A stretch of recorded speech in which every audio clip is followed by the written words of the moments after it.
Hi everyone, welcome back again today, and today we have 10 phrasal verbs again, and these phrasal verbs are all about working in English. So whether you already work in English or whether you want to work in an English speaking environment, these 10 phrasal verbs are really common. It's very likely that you will come across them at some point in your career.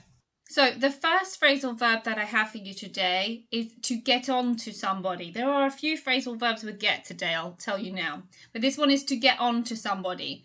And it means to contact somebody, usually because you need something. For example, we need an urgent response. Can you get on to them straight away?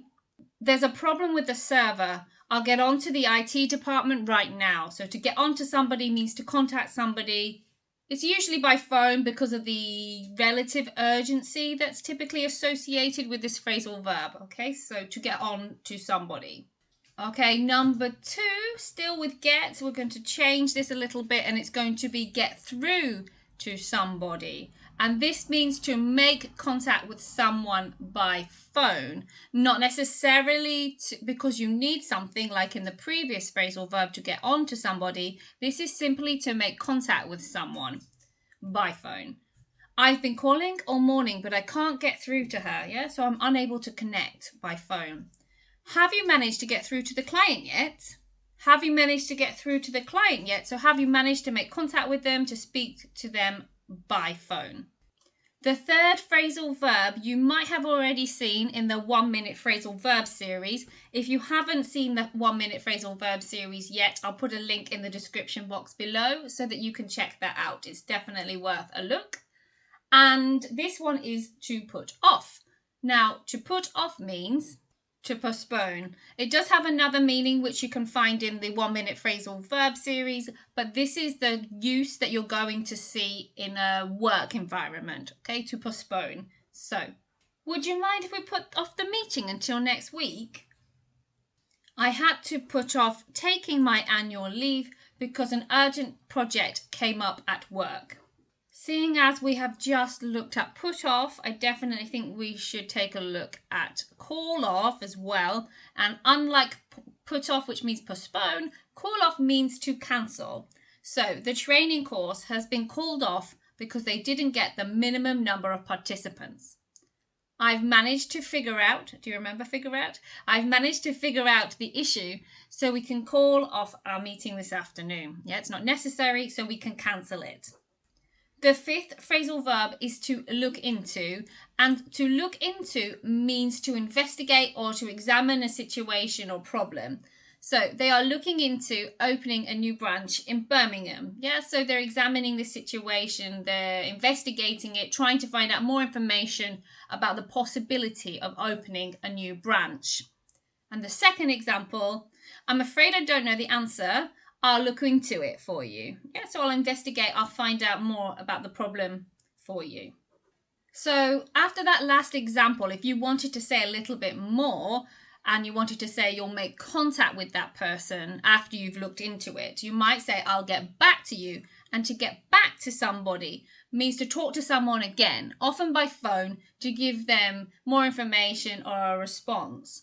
So let me look into the issue and I'll get back to you on it. There you go. That's a good example of how you would use look into and get back to you in the same sentence.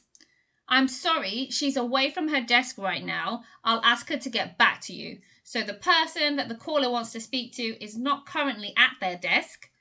So the person who took the call has offered to pass on a message and to ask the person to call the other person back. Number 7 is to go over something, and this means to review it in detail, often by repeating it. So, would you mind going over this report for me? Or, I think he needs to go over his speech a few more times before he gives it. Yeah, so he needs to practice it, review it, to go over it. The 8th one is to deal with, and to deal with means to handle or manage people or to address or resolve an issue, for example. So my job involves dealing with suppliers. So this gives the impression that every day I'm talking to suppliers and communicating with them. The other example is they have to work late tonight as they are dealing with an urgent task. So in this case, they're dealing with an issue, dealing with something. something that needs to be addressed or resolved. It needs to be dealt with. Yeah, and that's another thing. Remember that it's an irregular verb, so it's deal, dealt, dealt. Phrasal verb number 9 is one that I hope you never have to use, but you do hear it a lot in the work environment, and it's to burn out or to burn somebody out. And it means to become excessively tired or ill due to overwork. For example, she burnt out after working 80 hours a week for 5 years, right? So after working at that intensity for so long, she had enough. Her body had enough.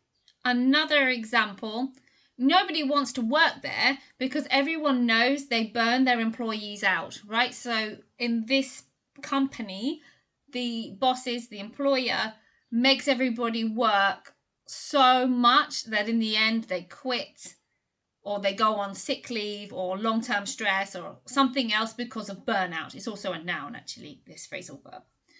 And the last example, if you don't take your holidays this year, you might burn yourself out. Yeah, so you can burn somebody else out, if you're a boss maybe, or you can burn yourself out if you don't know when to stop, if you don't know when to take a break or a rest. And the last phrasal verb, I think this is a really good one because I feel like it's quite common in a working environment, but I find that a lot of my students, even those that work in English, they don't know this phrasal verb, so it's a great one to learn, hopefully. Now, to follow up means to make further communication or to take the next step. As you can see there, the picture says, don't forget to follow up. It means don't forget to do something else related to the previous task to take the next step if necessary. So we usually follow up our email with a courtesy call a few days later. So if you sent an email to a customer, for example, and you haven't heard anything back, then it's typical for companies to make a courtesy phone call, which is like a courtesy, remember, means polite. So just to find out if they've received the email okay, if they have any questions, or if they'd like any further information. So after the email, you would typically follow up with a phone call. And the other example I have for you here is if I start the process, can you follow it up next week while I'm on annual leave? I'm asking my colleague, typically somebody who does a similar job or at least knows the next step to take. So you start it while you're working, you're on holiday next week, so you won't be able to follow it up. So you ask somebody else to follow it up on your behalf. So I hope that makes sense, and I hope it's new for you as well and that you've learned something new today. So as always, use the comment section to practice with these phrasal verbs. As always, I'll give you some feedback. I'll answer some questions if you have any doubts about how to use these. I hope you've learned something new. If you have, and if you've enjoyed the video, please subscribe, like the video, and share it with somebody else if you think somebody else might benefit from this video. That would be great. So that's it for today's 10 phrasal verbs lesson. Come back another day for more content. Thanks. Bye.